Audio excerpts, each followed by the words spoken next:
అవును, మా యుద్ధ విమానం ధ్వంసమైందని అంగీకరించిన పాక్ సైన్యం ఆపరేషన్ సింధూర్ పేరుతో పాకిస్తాన్ ఆక్రమిత కాశ్మీర్లో ఉగ్రవాదులు స్థావరాలను ఉగ్రవాద కార్యకలాపాలు నిర్వహించే స్థలాలను భారత ఆర్మీ నిర్వీర్యం చేసింది.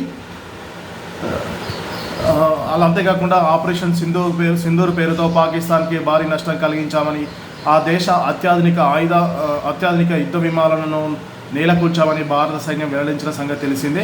దీనిపై తాజాగా పాకిస్తాన్ ఆర్మీ స్పందించింది. తమ ఫైటర్ జెట్ ఒకటి ధ్వంసమైన వాటా వాస్తవమేననేసి అంగీకరించింది. అయితే పాకిస్తాన్ అధికార ప్రతినిధి లెఫ్టినెంట్ జనరల్ అహ్మద్ షరీఫ్ చౌదరి తమ దేశ ఎయిర్లైన్స్ నేవీ అధికారులతో కలిసి మీడియా సమావేశం నిర్వహించారు. ఇందులో ఆయన మాట్లాడుతూ భారత్తో జరిగిన సైనిక ఘర్షణలో వాయుసేనకు చెందిన ఒక యుద్ధ విమానం స్వల్పంగా ధ్వంసమైందని వెల్లడించారు.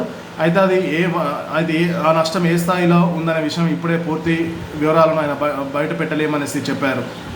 ఆపరేషన్ సింధూర్ పేరుతో భారత్ సాధించిన విజయాలను మన సైన్యం ఆదివారం వెల్లడించింది. పాక్ విమానాలను నేలకూల్చామని ఎయిర్ మార్షల్ ఏకే భారతి తెలిపారు. అయితే ఆ సంఖ్య ఎంత అన్నది మాత్రం ఆయన చెప్పలేదు. మన సరిహద్దు లోపలికి పాక్ యుద్ధ విమానాలను రాకుండా నిరోధించాం కాబట్టి వాటి శకలాలను మా దగ్గర లేవు, కాకపోతే ఖచ్చితంగా కొన్ని విమానాలను నేలకూల్చామనేసి మీడియాతో వెల్లడించారు. మరియు ఇవాళ భారత్ పాకిస్తాన్ డీజీఎంఓ స్థాయి చర్చలలో 12 గంటలకు సమావేశం ప్రారంభం కావాల్సి ఉండగా director general of military operation lieutenant general Rajiv Ghai, major general Kashif Chaudhry సోమవారం మధ్యాహ్నం 12 గంటలకు భేటీ కానున్నట్టు తెలిసింది. అయితే దీనిపై ఈ భేటీ తాత్కాలికంగా సాయంత్రం 5 గంటలకు వాయిదా పడినట్టు తెలుస్తుంది. మొదట మధ్యాహ్నం 12 గంటలకు డీజీఎంఓ స్థాయి చర్చలు, ఆ చర్చల్లో సరిహద్దు వెంబడి ఉద్రిక్త పరిస్థితులను తగ్గించడం,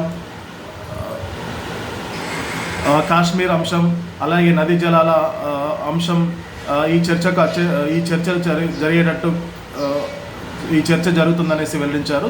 కానీ అనూహ్యంగా ఈ డీజీఎంఓ స్థాయి భేటీ సాయంత్రం 5 గంటలకు వాయిదా పడినట్టు తెలుస్తుంది.